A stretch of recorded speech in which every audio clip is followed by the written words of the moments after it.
Olá, está no ar mais uma edição do Estação Cultura. Hoje estamos ao vivo da Casa de Cultura Mário Quintana falando sobre a segunda virada sustentável de Porto Alegre. E hoje nós vamos conversar sobre ecogastronomia, cultura afro-brasileira e gênero e trabalho. E a Patrícia Salvadori tem outras informações. Patrícia. Isso, Newton. Virada sustentável entrando, então, aqui no fim de semana. A programação é ampla e está rolando em vários lugares da cidade. Olha só, aqui na Casa de Cultura Mário Quintana, onde a gente está ao vivo, Associação Cultural Vila Flores, Parque da Redenção e Sesc Campestre. A gente lembra que é tudo aberto ao público e gratuito. Daqui a pouco eu volto. Bem, dentro da programação da Virada Sustentável, um dos temas é a ecogastronomia. E amanhã, no Parque da Redenção, estará acontecendo o evento Disco Xepa, uma ação que tem como objetivo pensar maneiras de reduzir o desperdício de alimentos. Quem nos conta sobre a atividade é o Caio Dorigon, ele que é coordenador da Rede Jovem Slow Food Brasil. Tudo bem, Caio? Oi, tudo bem? É um prazer estar aqui com vocês. Vamos começar falando então sobre a Rede Slow Food Brasil. O que é exatamente? Então, o Slow Food é um movimento mundial que surgiu na década de 80 na Itália. Justamente quando foi aberta uma franquia de um fast food numa praça tradicional. Então, pela valorização da comida tradicional e da valorização do produtor e consumidor, surgiu um movimento que visa o alimento bom, limpo e justo, ou seja, alimento de qualidade ligado a uma cultura feito de maneira sustentável e com uma remuneração adequada tanto para quem produz quanto para o consumidor final. Em oposição a esse conceito do fast food, né? Que seria o contrário em todos estes itens. E de que maneira este movimento, então, foi ganhando espaço aqui no Brasil? Então, o Slow Food chegou no Brasil nos anos 2000 e ele foi crescendo, começou no Rio de Janeiro, São Paulo, foi se espalhando. Hoje são mais de 50 núcleos locais. É um movimento voluntário, então todo mundo que participa é voluntário e faz inúmeras atividades, entre elas hortas escolares, educação do gosto, que é ensinar as crianças sobre os alimentos e sobre o gosto para desenvolver um paladar. Também tem movimentos contra, que é o caso de amanhã, contra o desperdício de alimentos, que é uma questão bem grave no mundo inteiro hoje em dia.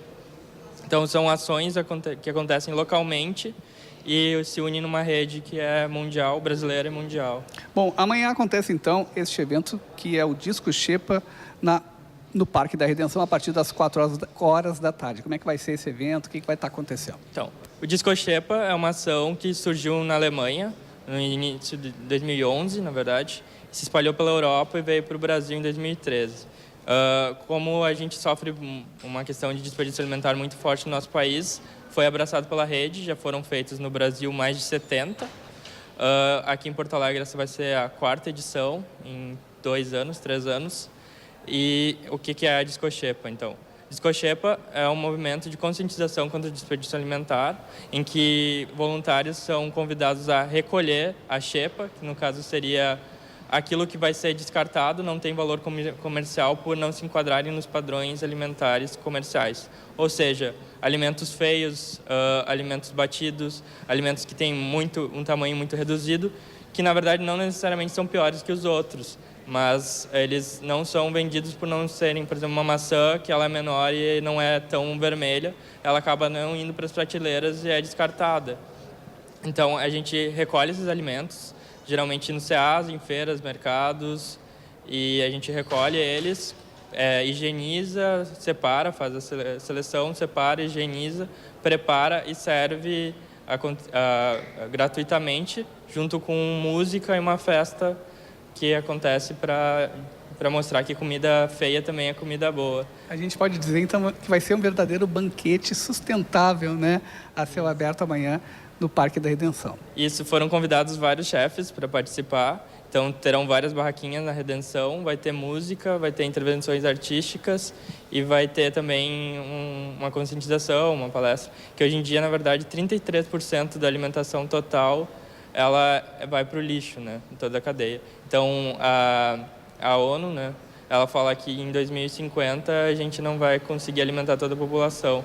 E aí, ao mesmo tempo que a gente não vai conseguir, não tem a produção suficiente para alimentação até 2050, 33% de tudo que é produzido vai jogado fora. Então, a gente tem uma grande contradição na nossa frente. E essa é uma ação justamente para conscientizar que isso existe, que tem comida boa, preço acessível e está disponível para todo mundo, é só saber usar. Além disso, tem o reaproveitamento da talos e coisas que a gente acha que não dá para usar, mas na verdade são alimentícios. Caio, muito obrigado pela tua participação aqui no Estação Cultura. Sucesso aí no evento amanhã, a partir das 4 da tarde. Patrícia, com você. Sim, Nilton, daqui a pouquinho, às 2 da tarde, ocorre aqui na Casa de Cultura Mário Quintana um encontro intitulado Gênero e Trabalho, o lugar das mulheres. E eu estou aqui com a Luciana Luzardi, da ONG Cataventos, para a gente saber um pouco mais sobre o encontro. Luciana, bom, século XXI e a gente ainda não esgotou esse tema. Qual é o lugar das mulheres? Bom, lugar das mulheres é onde ela quer estar, né? Mas esse encontro é fruto de minha pesquisa de mestrado, que foi concluída ontem na UBRA Canoas, na área de educação. Parabéns! A minha pesquisa foi dentro da CE Transmissão, local onde eu trabalho como eletrotécnica, e lá 85% dos funcionários são homens e apenas 15% dos funcionários são mulheres. A partir daí que começou a minha inquietação, né? Cadê o lugar das mulheres dentro dessa empresa? A maioria delas não ocupam lugares de técnicos e engenheiras, a maioria acabam sendo oficiais administrativas, né? Então eu começo a debater esses nichos, né? Onde a maioria das mulheres acabam ficando nas áreas de magistério, enfermagem, e homens ocupando lugares de engenharia, áreas técnicas, onde a diferença salarial também é bastante gritante. Luciana, a gente imagina que a mulher enfrenta algumas questões, questão da maternidade, a questão do tempo passando, que às vezes são problemas um pouco mais específicos para as mulheres no mercado de trabalho. Isso, de certa forma, também está na preocupação da tua pesquisa?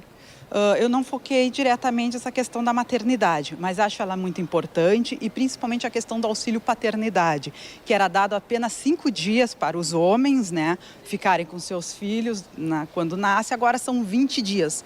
Já é um avanço, e não é um avanço apenas para os homens, mas para as mulheres também, terem esse cuidado, esse tempo em casa junto com seus maridos. Muitas empresas, principalmente privadas, né, vê como um entrave a questão da mulher ter o filho, o auxílio, né, maternidade, mas é uma questão que aos poucos está conseguindo ser ultrapassada. A gente pode falar também em conquistas? Muitas conquistas, os feminismos estão aí para mostrar que a luta sempre continua. Hoje nós temos uma onda conservadora muito grande e os feminismos estão protagonizando muitas lutas, principalmente as lutas em termos de governo estadual, contra o pacote do Sartori, a luta contra o governo Trump, teve a grande marcha das mulheres. Todas essas marchas impulsionando a reorganização dos movimentos sociais, principalmente agora contra a reforma da Previdência, as mulheres, os feminismos estão direto, então a favor da igualdade das mulheres entre homens e mulheres e também contra esse desmonte social de todas e todos. Me chamou a atenção tu usar no plural, feminismos. Tem alguma razão especial para isso? Sim, existem várias vertentes feministas, várias ondas feministas, né? A gente estuda cada uma delas. Cada uma tem as suas particularidades, mas todas juntas estão aí para fazer a diferença. Tá bem. Obrigada, Luciana Luzardi. Então vamos só lembrar que Gênero e Trabalho, Lugar das Mulheres, às 14 horas, no auditório Luiz Cosme, da Casa de Cultura Mário Quintana, isso é organizado pela ONG Cataventos. É isso aí, Nilton, contigo. Bem, e outra dica da programação cultural da Virada Sustentável é o concerto do Grupo Juntos. O espetáculo vai ser no domingo, às 11h30 da manhã, no Parque da Redenção. Participam Antônio Villeroy, Bebeto Alves, Gelson Oliveira e Nelson Coelho de Castro e a Orquestra Unicinos Anchieta, com regência do maestro Evandro Matê. Nós já voltamos direto, ao vivo, aqui da Casa de Cultura Mário Quintana com mais informações. É um instante só.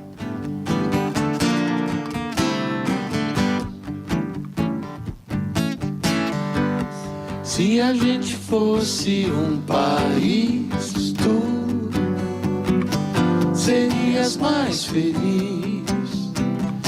eu seria uma canção.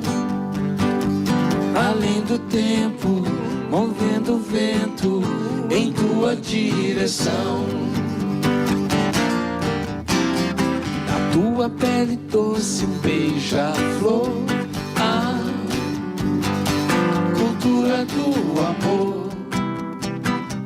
Um sonho que me diz, seria um gesto, seria o verso de uma canção feliz.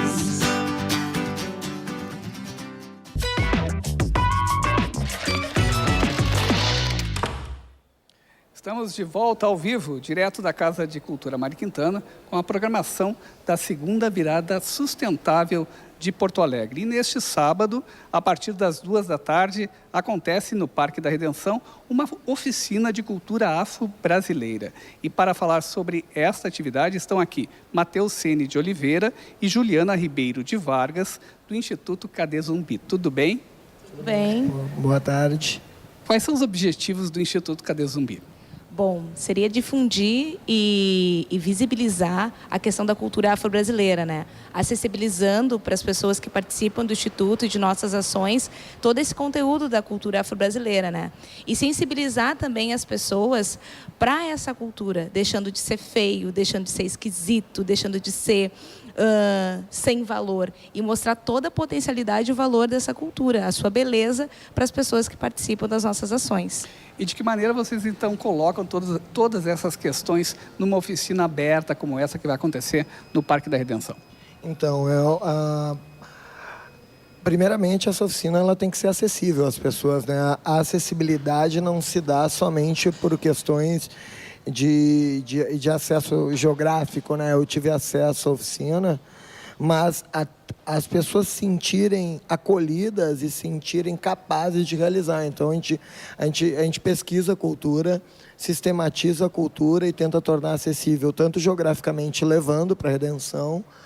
Uma vez por mês a gente trabalha com uma oficina aberta que é na Redenção, e dessa vez é dentro da Virada Sustentável, mas também pensando alternativas pedagógicas, né, de acesso, que quanto mais pessoas praticarem cultura afro-brasileira, mais pessoas se sensibilizarem criticamente à cultura, tendo esse viés, não só o viés do pejorativo, o viés de que também é belo, existe um contexto histórico prévio e um contexto real, social, de como a cultura está hoje, para todo mundo é bom. O que vai acontecer durante a oficina, Juliana? Então, nós vamos levar todos os nossos equipamentos, né? A gente acessibiliza, então, a instrumentos, né? Para que as pessoas possam aprender a tocar. Então, a gente ensina determinados toques, determinados ritmos, de maneira fácil, de maneira rápida, e as pessoas entram dentro do nosso trabalho, dentro da nossa roda, pensando que não conseguem tocar e saem tocando. Ao final, elas fazem parte do espetáculo. Fazem parte dessa manifestação, do espetáculo, e saem tocando pelo menos um instrumento, né? E isso gratifica as pessoas e mostra o quanto é belo, o quanto é legal, o quanto é acessível isso. Isso também dá um resgate à autoestima, né? Quando tu consegue realizar alguma coisa, tu começa a te perceber capaz, há um retorno de amor próprio para a pessoa. A gente trabalha com manifestações de cultura afro-brasileira, a gente está sempre pesquisando. A nossa proposta de amanhã é trabalhar com afoxé. O afoxé é a soma de duas palavras da língua iorubá, a palavra fó e a palavra axé. A palavra energia, a palavra axé significa energia e a palavra fó é palavra, então é a palavra de energia. E segundo o mestre que nos orientou nessa caminhada do afoxé, que é o mestre Moa do Catendê, do antigo afoxé Badauê, de Salvador, ele é a palavra que faz, a tradução literal. Legal. Lembrando, então, que a oficina é amanhã, né? Amanhã. Okay. Amanhã, 2h, até às 13h30, convidando todo mundo para participar. Divulguem, o pessoal gosta, a gente sempre aposta que o pessoal aprende, não tivemos reclamação. Muito obrigado. Nada. Obrigada. Axé para todo mundo. Patrícia, é contigo. Newton, são muitas as atividades da Virada Sustentável. Olha só, a gente vai dar um toque de algumas delas. Hoje, às 7h30 da noite, aqui no Teatro Bruno Kiefer, da Casa de Cultura Mário Quintana, grande presença. A fotógrafa Marina Klink autografa o livro Antártica, um lugar nômade. O navegador Amir Klink, que é marido dela, fez o prefácio do livro. A gente lembra que várias vezes eles viajaram para o continente gelado. Bambu Cicloteca com troca de livros é um dos destaques de amanhã, das 2 às 5 da tarde, na Redenção. E domingo, entre tantas atividades, às 3 da tarde no Vila Flores tem um workshop de ciência da felicidade que eu fiquei super curiosa para saber do que se trata. E agora a gente vai ver uma reportagem que eu fiz. A mostra intitulada Existe uma Medida no Mundo, da artista visual paranaense Maia Weishoff, está aberta para visitação no Acervo Independente até o dia 14 de abril. São intervenções artísticas em antigos mapas e pinturas que exploram de forma poética dúvidas globais. Maia, como é que tu constrói essa tua pesquisa de territorialidade, pertencimento e transforma em arte? Então, o processo ele nasce dentro da minha pesquisa, no plano geral, que vem do campo da paisagem, entender de qual paisagem eu quero falar, quais questões eu quero tocar. E essa questão do território, das migrações, da fronteira também são questões que são bem latentes na minha pesquisa. Aí a questão começa em amarrar todos esse estudo, né, esse diálogo que eu crio com a arte e também com o público, pensar como isso pode virar imagem. Eu acho que essa é a grande questão do artista. E aí dentro disso eu acabo trazendo materiais, os mapas também, por exemplo, que é um elemento bem importante na minha pesquisa, em que eu assumo eles como um plano pictórico, e aí construindo toda a poética, mas é sempre legal pensar que é solucionar imagens, né?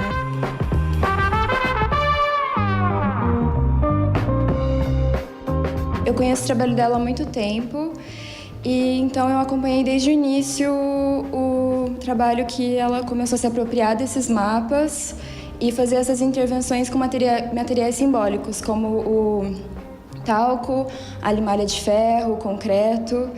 Então, para mim é bem especial trabalhar com ela e trabalhar na curadoria da exposição da Maia, porque é um processo que eu pude acompanhar bem de perto, assim. Eu acho o tema um assunto super delicado de tocar, porque é uma coisa muito própria de cada artista. E é difícil, às vezes, tu costurar uma grande teia de temas, assim. Mas sim, tem uma questão, essa exposição de tempo, né? Ela pede um tempo, ela pede um silêncio, ela pede um outro estado, né, para estar dialogando com os trabalhos, que é diferente das últimas exposições que a gente acabou fazendo aqui, que eram exposições que eram barulhentas, né, tinha muito mais eletrônicos e outro tipo de proposta. Então é muito interessante a gente poder oscilar e também mostrar isso para o público, né, ainda na proposta de artistas emergentes que estão, né, ainda num processo de construção da maturação da poética, dessa possibilidade de mexer no tempo, né.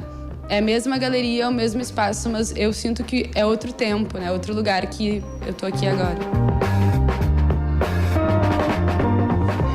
Pensar mais a questão da ideia do que da própria plasticidade dos mapas, que eles são muito bonitos também, mas é um pouco trabalhar esses materiais simbólicos, como a gente pode ampliar um pouco o pensamento do mapa a partir disso.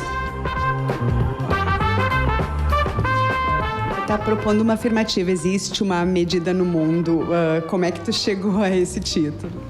Então, dentro dessa exposição tem alguns trabalhos que já se conectam um pouco com esse título. Uma delas é a série Tente Ver o Oceano. Então, o que eu quero pensar um pouco é uma intencionalidade que eu proponho ao espectador em pensar o espaço a partir de uma preposição. Então, quando eu peço para quem olha essa obra para tentar ver o oceano, olhando para um mapa que está pintado ou está com concreto, é uma ação um pouco utópica, né? É um pouco impossível.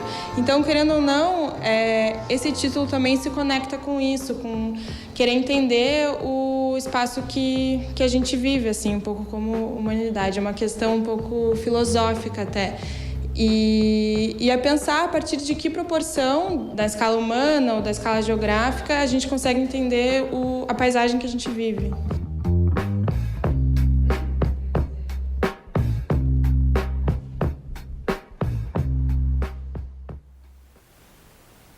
O Estação Cultura de hoje fica por aqui com mais uma dica, mas antes, lembrando que a programação da Virada Sustentável vai até domingo em Porto Alegre. E a dica é o show de Ney Matogrosso neste final de semana, que se chama Atento aos Sinais. É uma turnê que marca os seus 40 anos de carreira artística. É amanhã, no Auditório Araújo Viana, às 9 da noite. Tchau, bom final de semana e até segunda-feira. Meu samba não se importa se eu não faço rima. Se pego na viola e ela desafina. Meu samba não se importa se eu não tenho amor. Se dou meu coração assim sem disciplina. Meu samba não se importa se desapareço. Se desapareço, se desapareço. Se digo uma mentira sem me arrepender. Quando entro numa boa, ele vem comigo. E fica desse jeito se eu entristecer.